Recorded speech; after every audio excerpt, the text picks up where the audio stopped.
अस्सलामु अलैकुम रहमतुल्लाहि व बरकातुहू। मैं आज समाज के बारे में बताना चाहती हूँ कि जब बेटा को माँ की ज़रूरत पड़ती है तो बेटा माँ की हेल्प नहीं करता है, मदद नहीं करता है, छोड़ देता है बीच में। आज मैं यही बताना चाहती हूँ। और जब बच्चों को माँ की ज़रूरत होती है तो माँ किस हाल में अपने बच्चे को पालती है, बड़ा करती है, उसकी ज़रूरत को पूरा करती है। कहते हैं कि गांव में एक गरीब विधवा औरत थी, उसका एक बच्चा था। उसने अपने बच्चे का एडमिशन करा दिया, पढ़ाई करना शुरू कर दी और बहुत ही अच्छी तालीम हासिल की। यूं ही उसकी उम्र बढ़ती रही और बहुत ही अच्छी डिग्री हासिल कर ली। एक दिन उसकी माँ ने कहा कि बेटा अब तू जवान हो गया है, तुझे मैंने एक एक रुपए, एक एक पैसे जोड़कर पढ़ाया लिखाया है और अब तू बहुत अच्छी डिग्री हासिल कर ली और जॉब भी हासिल कर ली।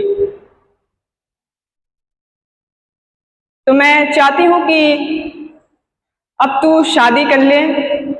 तेरे मामा की जो बेटी है, मैंने उसको बहुत दिनों से पहले जुबान दी थी कि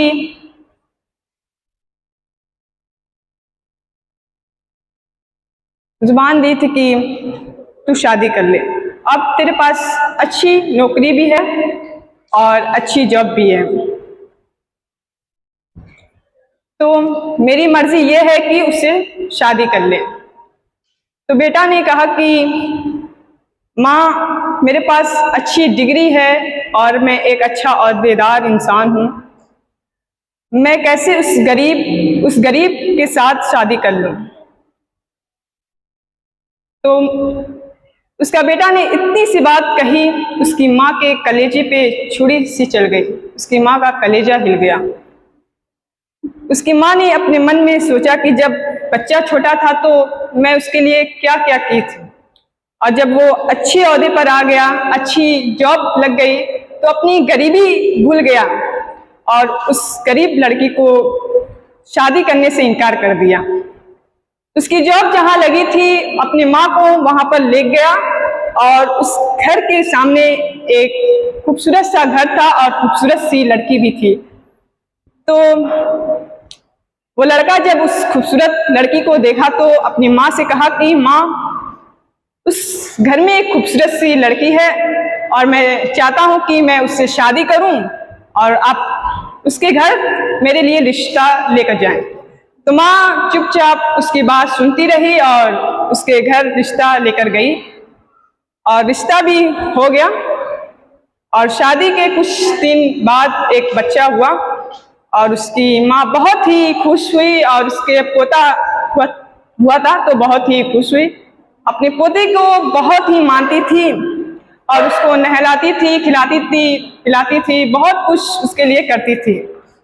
एक दिन उसकी बहू ने अपने हस्बैंड से कहा कि आपकी माँ इधर उधर चलती रहती हैं, इधर उधर कुछ न कुछ करती रहती हैं, तो मुझे अच्छा नहीं लगता है, उन्हें कहीं छोड़ा।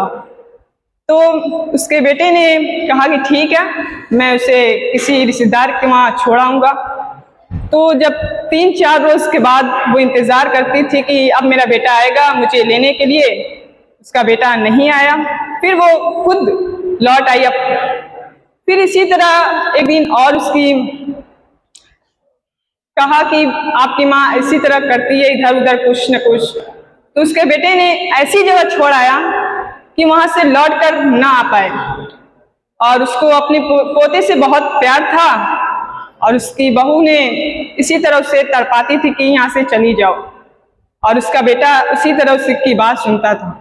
तो मैं यही कहना चाहूंगी कि अगर शादी हो जाती है तो अपनी माँ को भी ना भूलें और बीवी आ जाने के बाद अपनी बीवी की हर चीज नहीं सुननी चाहिए, जो बात है वही माननी चाहिए। तड़पता है जो बच्चा तो माँ के दम निकलता है, तड़पता है जब कोई बच्चा तो माँ का दम निकलता है, मगर जब माँ तड़पती है तो जमजम निकलता है। मगर जब माँ तड़पती है तो जमजम निकलता है। पढ़कर देखो किताबें हस्ती में, पढ़कर देखो किताबें हस्ती में, पढ़कर देखो किताबें हस्ती में, माँ से प्यारा नाम क्या होगा, माँ से प्यारा नाम क्या होगा। जिसके कदमों के नीचे जन्नत है, उसके सर का मुकाम क्या होगा। अस्सलाम वालेकुम।